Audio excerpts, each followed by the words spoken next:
आते हैं, मेरा हाथ पकड़ के वो अंदर ले गए। ये अलाउड नहीं है। मैंने कहा ओके, क्यों अलाउड नहीं है? इट वाज लाइक कि इजाज़त लेनी पड़ती है इसकी।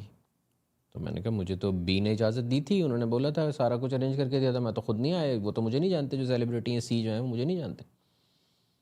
तो कहने लगे कि नहीं, असल में इनका दिमागी जो वो है वो थोड़ा ठीक नहीं है, तो ये कुछ भी बोल जाते हैं। मैंने कहा ठीक है, फिर तो आप ये पब्लिश नहीं करिएगा। मैंने कहा ओके, नहीं करते, मैं इनके बेटे से इजाज़त लेके बताऊंगा, फिर आप करिएगा।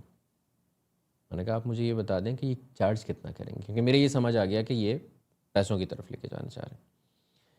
तो मैंने कहा ये चार्ज कितना करेंगे? तो ये वाज लाइक कि हाँ हाँ वो तो मसला नहीं है, मैं आपको पूछ के बता दूंगा।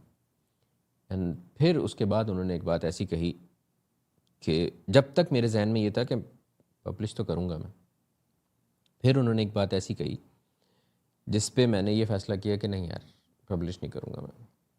उन्होंने कहा मुझे करना था ये पॉडकास्ट। वाओ! उन्होंने जब ये वाली बात कही ना कि मुझे करना था ये पॉडकास्ट, मैं नहीं कर सका। मैंने कहा ओके, ठीक है। भैया मेरी तो सीधी सीधी बात यह है कि मेरी रेस अपने आप से है। मैंने आज एक काम किया, कल मैं उससे अच्छा काम करना चाहता हूँ अपने आप को दिखाने के लिए।